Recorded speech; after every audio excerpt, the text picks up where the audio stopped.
7वां press conference है राहुल जी का। कोई ओपनिंग स्टेटमेंट नहीं होगा, हम सीधे सवाल जवाब सेशन में जाएंगे। पहले दैनिक भास्कर से अमित मंडलोई।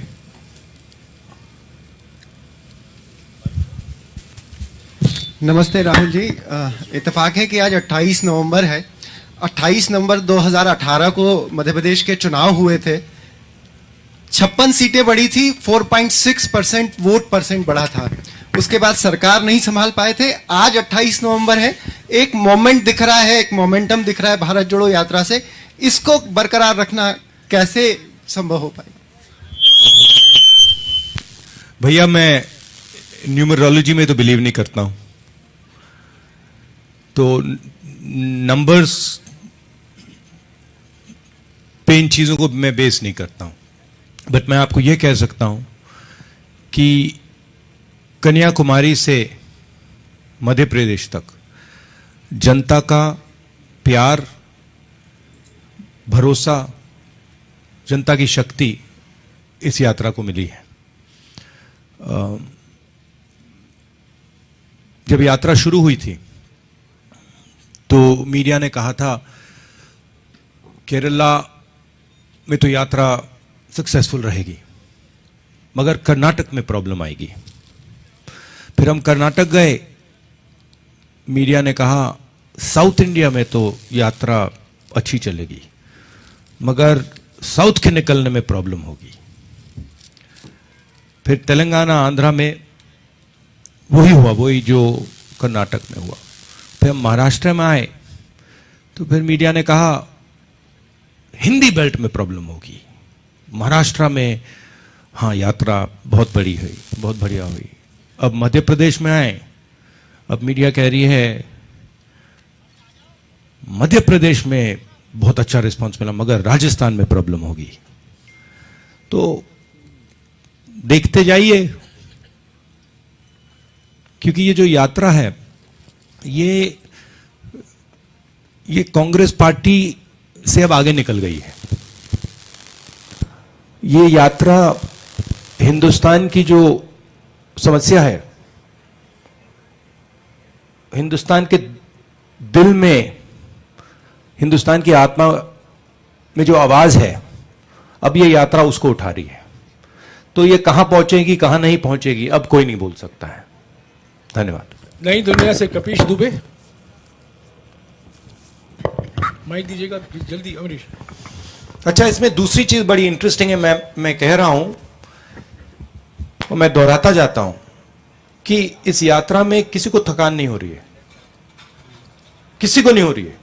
जो भी चल रहा है, नहीं अजीब सी, आपको अजीब नहीं लगता?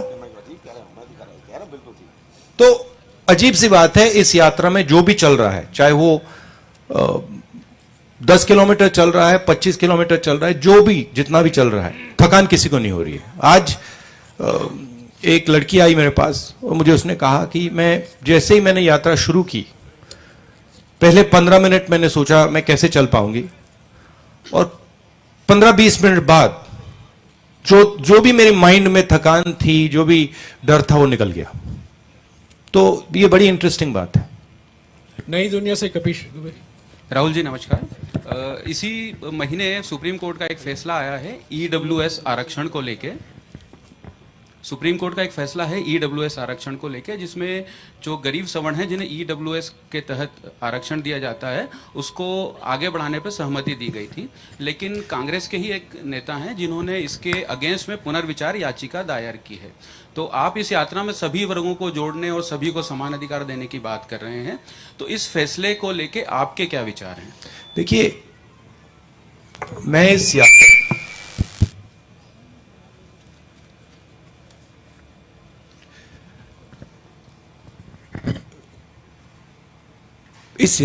यात्रा के क्लियर लक्ष्य है। मैं इस यात्रा को डिस्ट्रैक्ट नहीं करना चाहता हूं, ठीक है? इस यात्रा के पीछे सोच है, सबसे पहले जो हिंदुस्तान में नफरत, हिंसा और डर फैलाया जा रहा है, उसके सामने खड़े होना। और इसका सेंट्रल आइडिया कि जनता की आवाज जो है उसको सुनना सबसे जरूरी चीज है। उसके बाद जो देश में बेरोजगारी, कमल there some interference taking place here. Volume का देखो, ये सब मोबाइल बंद करिए, भैया मोबाइल हटा दीजिए, ऑफ कर दीजिए ऑफ प्लीज। कर दीजिए, उसमें मैसेज जेपी आते जी हैं ऑफ फिर कर उसमें दीजिए आता है। Please mobile.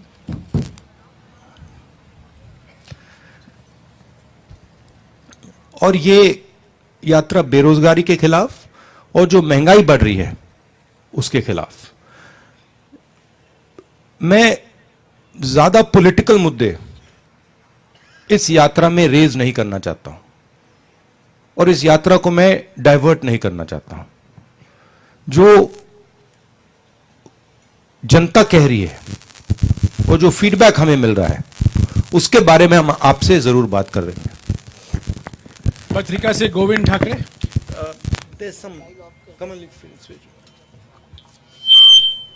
नमस्ते राहुल जी। मेरा सवाल आपकी यात्रा से ही जुड़ा हुआ है। भैया फोन ऑफ कर दीजिए प्लीज, आपका भी वही कर रहा है।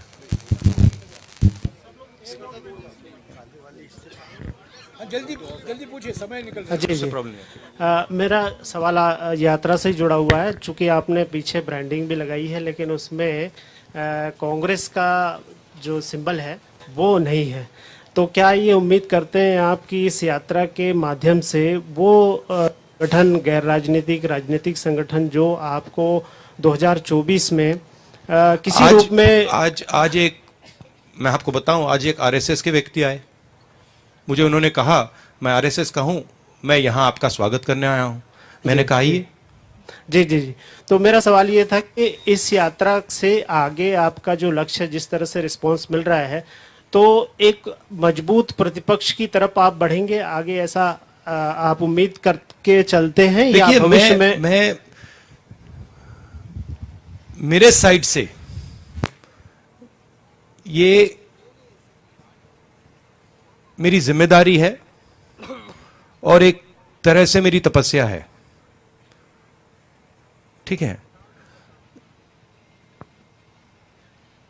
जो तपस्या करता है वो इसलिए तपस्या नहीं, किसी कारण तपस्या नहीं करता है कि मैं वो चाहता हूं या वो चाहता हूं या वो चाहता हूं। मुझे कोई इंटरेस्ट नहीं है। मुझे लगा कि इस देश में जो नफरत और हिंसा फैलाई जा रही है वो इस देश के लिए खतरनाक है, इस देश को नुकसान पहुंचाएगी। और मैंने सोचा कि मेरी जिम्मेदारी क्या है, और मेरे दिमाग में आया कि मेरी जिम्मेदारी है कि मैं इस नफरत के खिलाफ, हिंसा के खिलाफ, डर के खिलाफ कुछ करूं। और ये जो आप देख रहे हैं, ये जो भारत जोड़ो यात्रा है वो ये है। और ये भावना सिर्फ मेरे में नहीं है, ये भावना बहुत सारे लोगों में है, कांग्रेसियों में है, नॉन कांग्रेसियों में है और बीजेपी के लोगों में भी है। बहुत सारे बीजेपी के लोग भी सोचते हैं कि जो देश में हो रहा है वो सही नहीं है। मीडिया के साथ जो हो रहा है, इंस्टीट्यूशंस के साथ जो हो रहा है और जनता के साथ, गरीबों के साथ, किसानों के साथ, मजदूरों के साथ जो हो रहा है, जो कॉन्सेंट्रेशन ऑफ वेल्थ हो रहा है, भयंकर कॉन्सेंट्रेशन ऑफ वेल्थ हो रहा है, इसके खिलाफ बहुत सारे लोग हैं। मगर कुछ सोच कर नहीं किया मैंने कि इससे यह फायदा मिलेगा या यह फायदा मिलेगा। इससे मुझे कुछ ना मिले तब भी यह मेरी जिम्मेदारी है और इसको मैं करूंगा, पूरा करूंगा। धन्यवाद। दैनिक दोपहर से नवनीत शुक्ला। जल्दी दीजिएगा प्लीज। धन्यवाद। राहुल जी, मेरा एक बहुत छोटा सा सवाल है कि जिन लोगों ने कांग्रेस की सरकार पिछली बार गिरा दी, क्या उनके लिए अभी भी कांग्रेस के दरवाजे यथावत खुले रहेंगे या नहीं? ये सवाल आपको कांग्रेस प्रेसिडेंट और जो कांग्रेस की मध्य प्रदेश की लीडरशिप है उनसे पूछना चाहिए। मेरा ओपिनियन है, अगर वो लोग खरीदे गए हैं, पैसे से खरीदे गए हैं, तो उन पे कैसे कहा जाए, उन पर भरोसा नहीं करना चाहिए। टाइम्स ऑफ इंडिया से सागर चौक से। हेलो सर योर मगर ये छोटा क्यों था? ये सवाल छोटा कैसे था? मैं सोच रहा था ये छोटा कैसे है। हाँ, मतलब इसको आप और लंबे तरीके से पूछ सकते थे। नहीं, आई अप्रिशिएट योर सेंसिटिविटी। आपकी जो सेंसिटिविटी है उसको अप्रिशिएट करता हूं मैं। नहीं, एक मिनट, एक सवाल का कोई सप्लीमेंट्री नहीं होगा प्लीज। हाँ जी, सागर चौक से please. Sir purposes and aims of your yatra have been well conveyed because you have already told it. Sagar 1 second please. कोई वीडियो नहीं लेगा प्लीज, कोई फोटो नहीं लेगा, कोई रिकॉर्डिंग नहीं होगा प्लीज। आप अपना मोबाइल बंद कर दीजिएगा प्लीज। हाँ सागर। But as you have already completed something around 2,500 kilometers of yatra and through 7 states, and apart from the after this, what organizational changes you want to be made in your organization?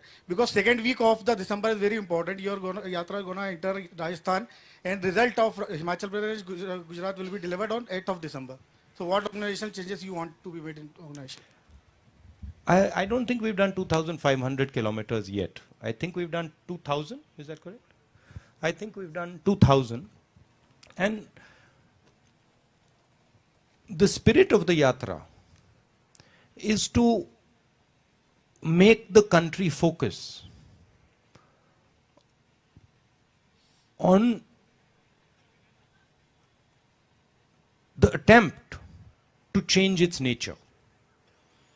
This country has never been a fearful country. In its worst time, India has had much worse times than now. During the British, we had a much worse time. In its worst time, India was never a scared country. It was a brave country. And the people of India have a particular culture. And this culture is known all across the world. It is a culture of compassion, of respect, of affection. And this is our biggest strength. Nobody thinks that anger, hatred, arrogance are strengths of India. Nobody. You can go and ask anybody. You can ask किसी गांव वाले से पूछ लीजिए, अरबपति से पूछ लीजिए, अमेरिका के राष्ट्रपति से पूछ लीजिए, उनसे पूछिए भैया बताइए हिंदुस्तान की स्ट्रेंथ क्या है? करुणा, भाईचारा, म्यूचुअल रिस्पेक्ट। तो यात्रा का यह लक्ष्य है। आप इस बात को बिलीव नहीं करते हो, मगर ये इस यात्रा का लक्ष्य पॉलिटिकल नहीं है। इस यात्रा का लक्ष्य देश को याद दिलाना, इस देश की नेचर क्या है, इस देश की संस्कृति क्या है, इस देश का इतिहास क्या है, इस देश का डीएनए क्या है, यह है इस यात्रा का लक्ष्य। अब उसमें पॉलिटिकल रिपरकशंस हों तो होंगे, मगर जिस स्थिति पे आज हिंदुस्तान है, अगर हम इस रास्ते पे चलते गए तो देश को बहुत भयंकर नुकसान होने वाला है, इंटरनेशनल लेवल से और इंटरनली। इसलिए हमने ये यात्रा की है। आईबीसी से वत्सल श्रीवास्तव। नहीं, please please, no, I have explained to you. नहीं, what, repeat it please. IBC से Vishal Shrivastava. No, I answered your question. No, I'll just, Jairam, give me a second. I answered your question. My answer to your question was, this yatra is aimed at sending a particular message across to the country. I am not thinking about anything other than completing this yatra and listening to the people of India while I'm walking this yatra. That's all I'm doing. Nothing else. I'm not thinking about Congress. I'm not thinking about organization. I'm not thinking about election. I'm not thinking about anything. This is, in my mind, this is tapasya. I'm not going to think about anything. This is my tapasya, in my mind, to stand up for the idea of India that is being attacked and destroyed. IBC से वत्सल श्रीवास्तव। राहुल जी नमस्कार। 2018 में आपकी सरकार बनी यहाँ पे 15 महीने के बाद वो सरकार चली गई, परिस्थितियां बदली सर इस स्टेट की पॉलिटिकल पूरी तरीके से। और जब आप हिंदी हार्टलैंड में आ रहे थे तो क्या आपको उम्मीद थी कि इतना समर्थन या इतना उत्साह जो लोगों में मिला है आपको वैसा मिल पाएगा यहाँ पे? मैं केरला से निकला तो मेरी माइंड में था कि भाई केरला को अब कोई नहीं हरा सकता। मतलब ये जो रिस्पांस मिला है केरला के बाद तो मिल ही नहीं सकता। महाराष्ट्र ने उनको गिरा दिया। और मैं सच बोलूं तो मुझे लग रहा है जो कल इंदौर में हुआ वो मैंने महाराष्ट्र में नहीं देखा। तो मुझे लग रहा है कि जो पब्लिक रिस्पांस मध्य प्रदेश में है वो बाकी स्टेटों से आगे है, ये मेरी फीलिंग है। और मध्य प्रदेश के लोगों के दिमाग में, माइंड में ये यात्रा बहुत गहरी घुस गई है। डिजियाना, एक मिनट, नहीं प्लीज, मैंने आपको बार बार समझाया, नो सप्लीमेंट्री। डिजियाना से अरविंद तिवारी, जल्दी बोलिए। नहीं प्लीज बैठिए, प्लीज। राहुल जी मैं आपसे गुजारिश करूंगा प्लीज सप्लीमेंट्री मत लीजिएगा। ओके। अरविंद तिवारी।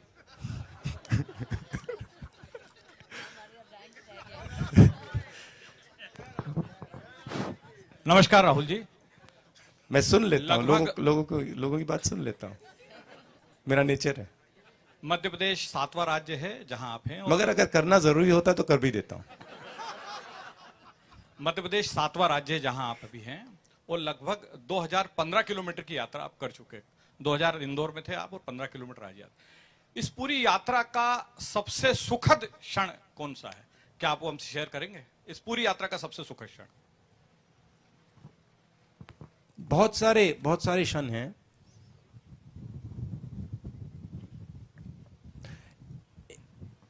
एक नहीं कह सकता हूं।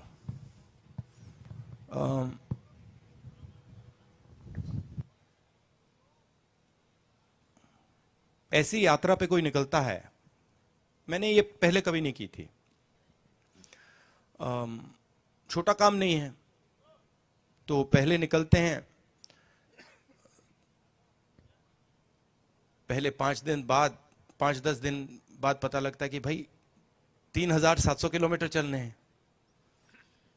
बीच में मेरे घुटने में दर्द होना शुरू हो गया। मेरी पुरानी इंजरी थी, पहले ठीक हो गई थी, वो थोड़ी डिस्टर्ब हो गई, तो काफी मुझ में डिस्कम्फर्ट था, डर था कि भाई ये चल पाऊंगा या नहीं। और फिर आस्ते आस्ते उस डर का सामना किया कि भाई चलना पड़ेगा, सवाल ही नहीं उठता। तो वैसे क्षण अच्छे होते हैं कि आपको कोई चीज डिस्टर्ब कर रही है और आपने उसको आप अडेप्ट कर गए, तो अच्छा लगता है। एक बार मैं ये नहीं कहूंगा कि ये सबसे अच्छा क्षण था, क्योंकि बहुत सारे थे, मगर जब आपने सवाल पूछा वो ये क्षण याद आया कि मेरे पैर में काफी दर्द, घुटने में काफी दर्द हो रहा था, मैं चल रहा था और बहुत सारे लोग मेरे से बात कर रहे थे। धक्का लगता है, ऐसे धक्का लगता है, तो जब धक्का लगता है तो चोट लगती है। तो मैं कहता रहता हूं थोड़ा आप साइड में चलिए, मतलब ऐसे कहता हूं।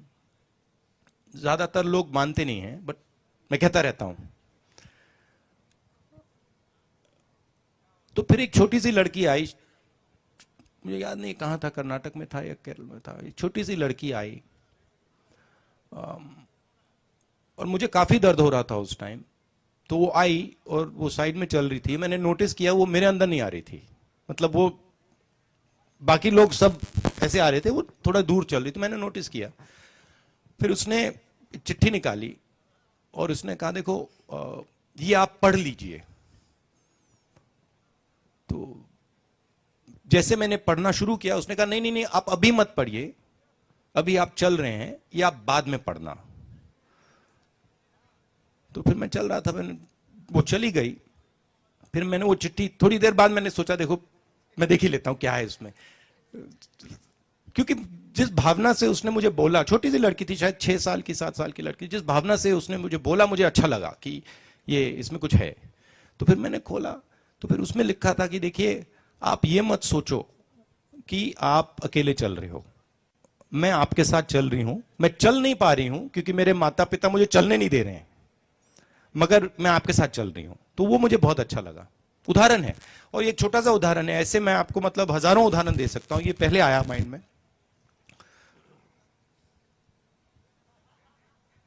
राहुल जी अलग से उदाहरण बाद में दीजिएगा क्योंकि 10 मिनट बाकी यस है। Yes yes yes. Madhya Pradesh news से महेंद्र संगेरा। राहुल जी इसके बारे में एक किताब लिखेंगे, सब उदाहरण नहीं, मैं आपको बड़ी इंटरेस्टिंग बात बताता हूं, जैसे यात्रा में क्या क्या हो रहा है। मैं दो तीन चीजें आपको बताता हूं, जयराम जी आपकी परमिशन से। तो एक तो चल रहे हैं, और जैसे मैंने आपको कहा किसी का दर्द होता है तो उसका सामना करना पड़ता है। दूसरी बड़ी इंटरेस्टिंग बात होती है कि पेशेंस जो होती है वो ड्रामेटिकली इंक्रीज हो रही है, कि अगर मैं पहले 1-2 घंटे में इरिटेट हो जाता था, अब मैं 8 घंटे में इरिटेट नहीं होता हूं। नहीं, आप हंस रहे हो, मगर ये बहुत बड़ी इंटरेस्टिंग चीज है, क्योंकि अब मुझे यहां धक्का लग जाए, पीछे से खींच लिया, मुझे कोई कुछ फर्क नहीं पड़ता। तो ये दूसरी बड़ी इंटरेस्टिंग चीज है कि जो पेशेंस है वो बढ़ रही है। और तीसरी बात है कि सुनने का तरीका बदल गया है। तो अब अगर कोई व्यक्ति आता है, जिस प्रकार से मैं उसकी आवाज को सुनता हूं, उसका नेचर बदल गया है। मैं ज्यादा उसकी ओर से आवाज को सुनता हूं, मैं अपनी ओर से नहीं, मैं यहां से नहीं देखता हूं, मैं उधर से देखता हूं। तो ये मुझे लग रहा है काफी फायदेमंद चीजें हैं। हाँ, राहुल जी, मेरा सवाल ये था कि आपने 2 इश्यूज को रेज किया है भारत जोड़ो यात्रा के दौरान, महंगाई और बेरोजगारी। तो बेरोजगारी के मामले में जब हम देखते हैं तो प्राइम मिनिस्टर कहते हैं कि आत्मनिर्भर भारत हो रहा है, प्राइम मिनिस्टर कहते हैं कि एंटरप्रेन्योरशिप को हम बढ़ावा दे रहे हैं। यदि कांग्रेस के पास एक अवसर दिया जनता ने, तो ऐसा कौन सा फॉर्मूला होगा कि इस बेरोजगारी को दूर करने के लिए आप उसको लागू करेंगे, ताकि सही मायनों में आज का जो युवा है, जो भटक रहा है, जो नौजवान है, उसको रोजगार मिल पाए? क्या फॉर्मूला कांग्रेस के पास है? सबसे पहले ये जो बेरोजगारी है, इसका सबसे बड़ा कारण कंसंट्रेशन ऑफ वेल्थ, कि 3-4 लोगों के हाथ आपने हिंदुस्तान का पूरा धन डाल दिया है। जो भी वो करना चाहते हैं, जो भी बिजनेस वो चाहते हैं, वो कर सकते हैं।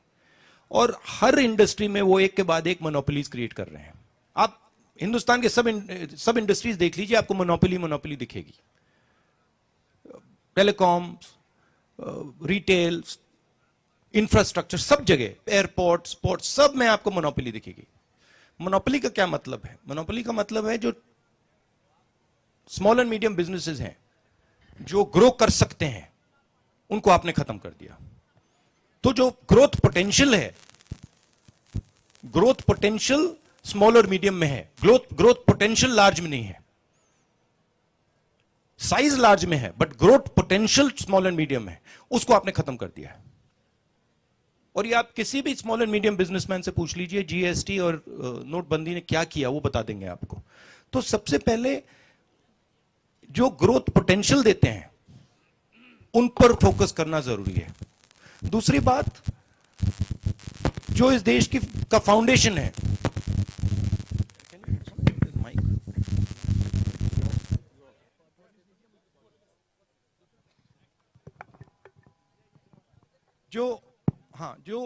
जो इस देश की नींव है, जो किसान हैं, उनको बिल्कुल छोड़ दिया है। उनको कोई सपोर्ट ही नहीं दे रहे हैं।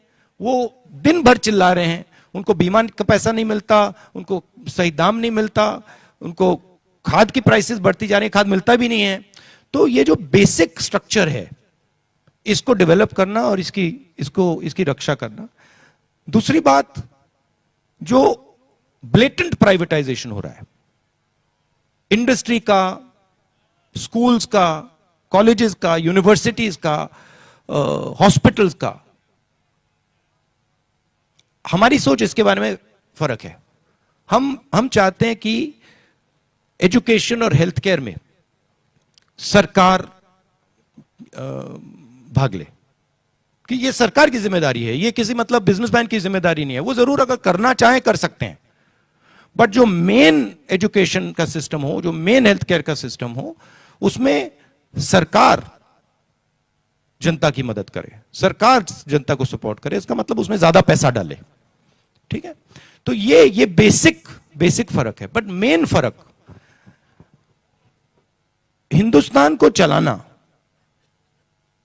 एक डायनामिक काम है और उसमें सबसे जरूरी काम जनता के दिल में क्या है, चाहती क्या है, उस आवाज को सुनना। तो आप अगर जनता की आवाज को सुनोगे तो आपको इंडिकेशन मिल जाएगा। जैसे मुझे याद है यूपीए की सरकार थी, हमने मनरेगा किया और मजदूरों की मदद की, और 1-2 साल बाद हमारे पास किसान आए और उन्होंने बहुत अच्छी तरह हमें समझाया कि देखिए, आपने मजदूरों की मदद की, उनका रेट बढ़ गया, हमारा कॉम्पनसेशन क्या है, हमें भी कॉम्पनसेशन मिलना चाहिए। और जैसे उन्होंने ये रैशनल बात हमें बताई, हमने उसको एक्सेप्ट किया और हमने कर्जा माफ किया। तो मेरा कहना है कि ये देश डायनामिक देश है, इसको आप किसी रिजिड स्ट्रक्चर के साथ नहीं चला सकते। और बीजेपी इस देश की आवाज नहीं सुन रही, आरएसएस बीजेपी इस देश की आवाज नहीं सुन रही है, और वो रिजिड तरीके से देश को चला रहे हैं। उनके जो आइडिया है, उनकी जो सोच है, उससे वो चला रहे हैं। देश हिंदुस्तान की सोच से चलना चाहिए, सरकार की सोच से नहीं चलना चाहिए। इसलिए जैसे मैंने जयराम रमेश जी ने मुझे डायरेक्शन दिया, मुझे एडवाइस दी, मैंने सुना। नहीं, बहुत जरूरी बात है, बहुत जरूरी बात है। और मैं सिर्फ जयराम रमेश जी की बात नहीं कर रहा हूं, जो भी मुझे कुछ कहता है मैं सुनता हूं, कहता हूं ठीक है, इसमें लॉजिक है तो करना चाहिए। Thank you. आपने कहा, मैडम प्लीज मैं मौका दूंगा, आप बैठे रहिए प्लीज। मैं नियम अनुसार ये प्रेस कॉन्फ्रेंस चला रहा हूं, सबको मौका दे रहा हूं। राहुल जी विस्तार से जवाब दे रहे हैं, मैं उनसे रिक्वेस्ट करूंगा राहुल जी आपकी अनुमति से इस प्रेस कॉन्फ्रेंस को और 5-7 मिनट और बढ़ा दें, क्योंकि 8-9 और सवाल पूछने वाले हैं। जल्दी से जल्द अगर आपके जवाब संक्षिप्त में होंगे तो 3 सवाल ले लीजिए। ठीक है, पीटीआई से मनीष श्रीवास्तव। देखिए कांग्रेस पार्टी का कॉम्प्रोमाइज देखा आपने? नमस्कार। ये वहां नहीं होता। सबसे पहले वहां पे तो सवाल एक भी नहीं पूछा जाएगा, मतलब चांस ही नहीं है। नमस्कार राहुल जी। राहुल जी, मैं आपसे पूछना चाहता हूं कि आपको भी पता है, अगर मैं कुछ नई बात नहीं कह रहा हूं, कि दिल्ली पे सत्ता का रास्ता जो है वो उत्तर प्रदेश होके जाता है, और मोदी जी भी इस बात को समझे और वो वाराणसी गए चुनाव लड़ने और वहां से कंसोलिडेट की पोजीशन और वहां पहुंचे। My question is, if given an opportunity, will you be contesting again from Amethi? See, once again, these are all attempts to distract from the main idea. You want the newspapers tomorrow to say, either Rahul Gandhi contests from Amethi or Rahul Gandhi does not contest from Amethi. I want the newspapers to say, Bharat Jodo Yatra, the ideas of Bharat Jodo Yatra, the philosophy behind Bharat Jodo Yatra. So, the answer to your question will come maybe in a year or year and a half. Madhya Pradesh स्थित पत्रकारों से मैंने 10 सवाल लिए हैं, माफ कीजिएगा, और 2-3 सवाल नहीं ले सकता हूं। मैं अभी दिल्ली स्थित पत्रकारों से सवाल लूंगा। राहुल जी ने वादा किया था न्यूज़ 24 को कि तेलंगाना में आए थे, उनको मौका नहीं मिला। रमन झा, आपको कहा था राहुल जी ने कि आप यहां पूछ सकते हैं। मैडम प्लीज बैठ जाइए, प्लीज इसके बाद पूछेगा प्लीज। अगर आपको सवाल पूछना है चलिए राहुल जी के साथ, दोपहर को चलिए उनके साथ। अच्छा, आपका प्रॉमिस किया था मैंने, फुलफिल हो गया? राहुल जी, यात्रा 5 तारीख को राजस्थान पहुंचेगी और राजस्थान में जो राजनीतिक हालात है वो आपसे भी वाकिफ है, आप भी वाकिफ हैं उससे। जिस तरीके से अशोक गहलोत ने सचिन पायलट को गद्दार कहा, क्या आप भी मानते हैं कि इस बात को, क्या उन्होंने गद्दारी की है? देखिए, मैं इसमें जाना नहीं चाहता हूं कि किसने क्या कहा, ठीक है। ये दोनों नेता कांग्रेस पार्टी के एसेट्स हैं, मगर मैं आपको एक बात की गारंटी दे सकता हूं कि भारत जोड़ो यात्रा पर इसका कोई असर नहीं पड़ने वाला है। सुप्रिया भारद्वाज, आज तक।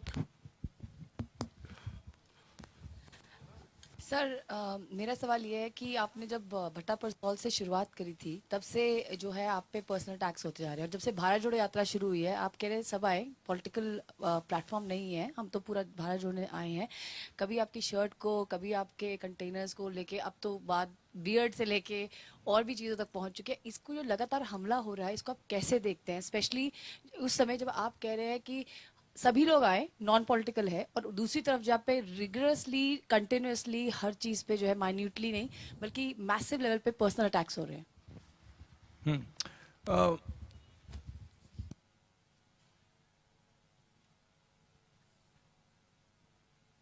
बीजेपी की प्रॉब्लम क्या है मैं आपको बता देता हूं। प्रॉब्लम यह है, और इस यात्रा ने इसको मैं कह सकता हूं छोटी तरीके से दिखाया है, बड़ी तरीके से नहीं दिखाया, छोटी तरीके से दिखाया, क्योंकि मैंने शुरुआत की है। बीजेपी का प्रॉब्लम है कि उन्होंने हजारों करोड़ रुपए मेरी इमेज को खराब करने में लगा दिए हैं, और मेरी एक यहां पे उन्होंने इमेज बना दी है। अब लोग सोचते हैं कि ये मेरे लिए नुकसानदायक है, मगर एक्चुअली ये मेरे लिए फायदेमंद है। क्यों? क्योंकि सच्चाई मेरे हाथ में है, और सच्चाई को छुपाया नहीं जा सकता है। तो जितना पैसा ये मेरी इमेज को खराब करने में डालेंगे, उतनी शक्ति वो मुझे दे रहे हैं, उतना मैन्यूवरिंग रूम वो मुझे दे रहे हैं। आप देखना, क्योंकि सच्चाई को छुपाया नहीं जा सकता, दबाया नहीं जा सकता है। और जहां तक पर्सनल टैक्स की बात है, पर्सनल अटैक्स इसलिए आते हैं क्योंकि व्यक्ति राजनीतिक पोजीशन लेता है। अगर आप बड़ी शक्तियों से लड़ोगे तो पर्सनल अटैक आएगा।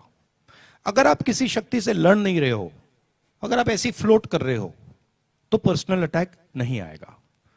तो मैं जानता हूं जब मेरे पर पर्सनल अटैक आता है तो मैं सही काम कर रहा हूं, मैं सही डायरेक्शन पे चल रहा हूं। तो एक तरीके से ये जो पर्सनल अटैक होती है, ये जो पैसा बीजेपी मेरी इमेज को खराब करने में डालती है, ये एक प्रकार से मेरा गुरु है। ये मुझे सिखाता है कि भैया इधर जाना है, इधर नहीं जाना, उधर जाना है। क्योंकि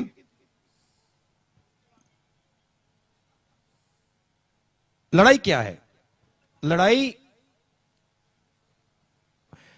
जो आपके सामने खड़ा है, लड़ाई उसकी सोच को गहराई से समझने का की है। ठीक है? और मैं आस्ते आस्ते आस्ते आस्ते आस्ते आस्ते आरएसएस और बीजेपी की सोच को बहुत गहराई से समझने लगा हूं। तो लड़ाई में मैं आगे बढ़ रहा हूं, और अगर आगे बढ़ रहा हूं तो सब कुछ ठीक है। Mohit Dubey, News Nation. Hello Rahul ji, Mohit Dubey News Nation से हूँ। लगातार आप कह रहे हैं कि भारत जोड़ो यात्रा के माध्यम से हम नफरत खत्म करेंगे, संविधान बचाओ की बात कर रहे हैं, लेकिन वही भारतीय जनता पार्टी लगातार कॉमनवेल्थ कोड की बात कर रही है।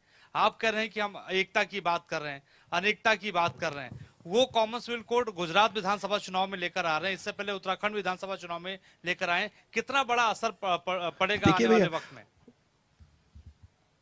उनको जो करना है उनको करना है, हमें जो करना है हमें करना है। हमारा डायरेक्शन क्लियर है, उनका डायरेक्शन क्लियर है। हम जानते हैं हमें क्या करना है, किन किन लोगों की मदद करनी है, किन की रक्षा करनी है, हम जानते हैं। ठीक है? और हम अपना काम कर रहे हैं। सिद्धार्थ शर्मा, ANI। सर, आप तमिलनाडु से शुरुआत करी और आप मध्य प्रदेश तक आ गए, लगभग काफी लंबा यात्रा का आपने तय कर ली है। सेंस क्या लगी है आपको इस यात्रा से? राहुल गांधी ने क्या जो है सोच आपको मिली है लोगों की? क्योंकि जब से आपने भाई साहब, राहुल गांधी को मैंने बहुत सालों पहले छोड़ दिया है। सर, मेरा सवाल ये है कि इस मास कनेक्ट प्रोग्राम, राहुल गांधी आपके दिमाग में है, मेरे दिमाग में है ही नहीं। बात समझो